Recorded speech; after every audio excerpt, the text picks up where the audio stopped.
Assalamualaikum warahmatullahi wabarakatuh. Nama saya Widya Utari, NPM 1903090026, kelas 5A PAIKESOS.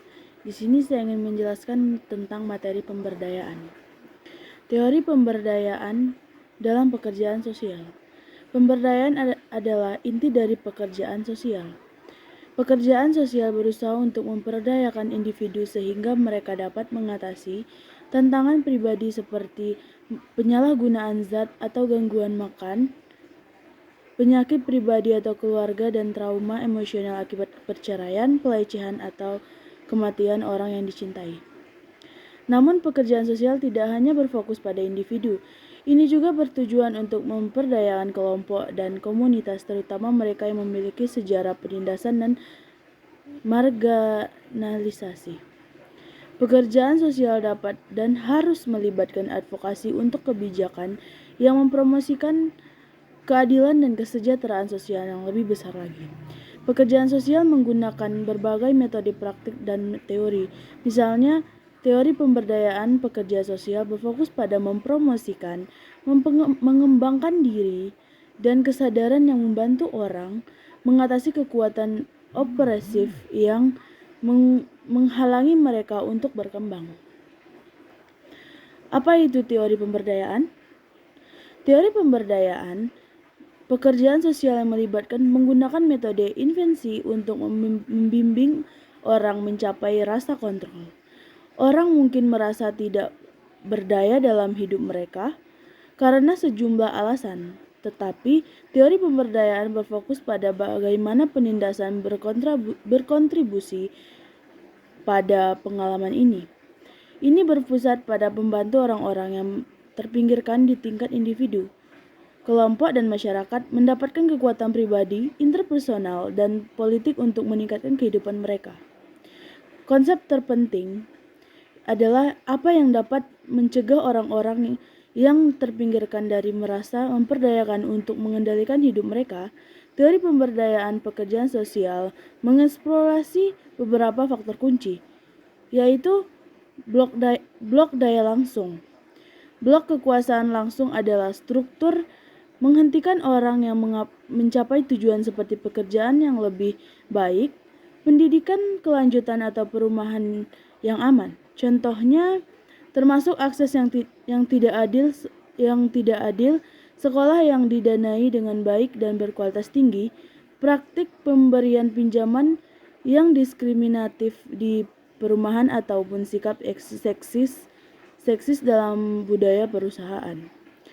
2. Blok daya tidak langsung. Blok kekuasaan tidak langsung mengacu pada penindasan yang terinternalisasi. Kelompok dengan sejarah penganiayaan sering menyerap pesan negatif dari pelecehan yang mereka terima. Mereka mengembangkan cerita tentang pilihan dan kemampuan mereka yang terbatas untuk mencapai, dan kemudian mewariskan ide-ide itu dari generasi ke generasi lainnya. Dimensi pemberdayaan. Bagaimana teori pemberdayaan dapat membantu pekerjaan sosial individu dan komunitas mengatasi penindasan sistemik dan hambatan sosial yang mencegah mereka mencapai potensi penuh mereka. Kesadaran sangat penting. Pendekatan pembelajaran bekerja untuk mengembangkan kesadaran pada beberapa tingkat. 1. Efikasi diri. Individu harus membangun kekuatan mereka dengan menumbuhkan rasa keyakinan bahwa mereka dapat mengubah keadaan mereka. Ini membutuhkan penanganan beberapa blok kekuatan tidak langsung yang mengganggu aktualisasi diri mereka. Pekerjaan sosial dapat membimbing individu terapi yang membantu klien mengeksplorasi keyakinan mereka, menghadap mereka, mengapa mereka mempertahankan, dan bagaimana mengubahnya. Mereka juga dapat membantu individu mengembangkan keterampilan topik untuk menyesuaikan diri dengan lingkungan mereka. 2. Kesadaran kritis.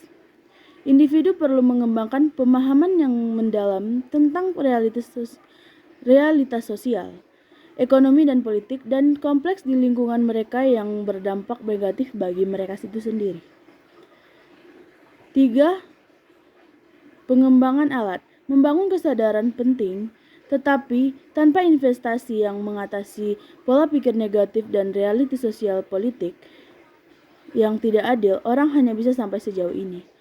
Alat tingkat mikro area untuk investasi meliputi terapi yang menggunakan teknik untuk menekankan kekuatan orang, membantu mereka mengembangkan keterampilan yang dibutuhkan untuk menghadapi kesulitan sosial dan politik, dan menawarkan alternatif untuk pola pikir disfungsional, dan mengalahkan diri sendiri dapat menumbuhkan harga diri dan memperdayakan orang untuk mengatasi hambatan kekuatan yang tidak langsung.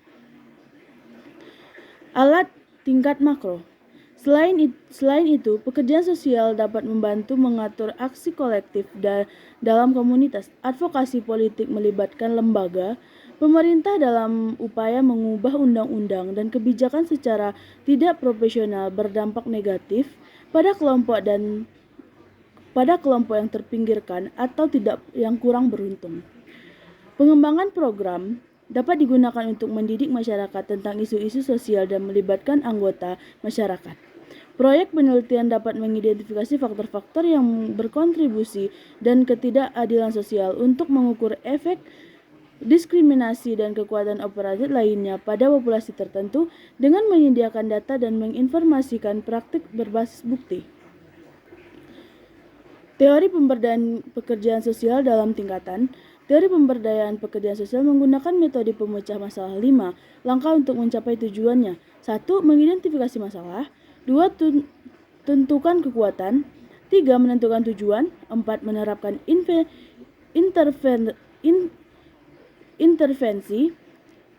Dan terakhir, mengevaluasi keberhasilan pada tingkat kolaboratif.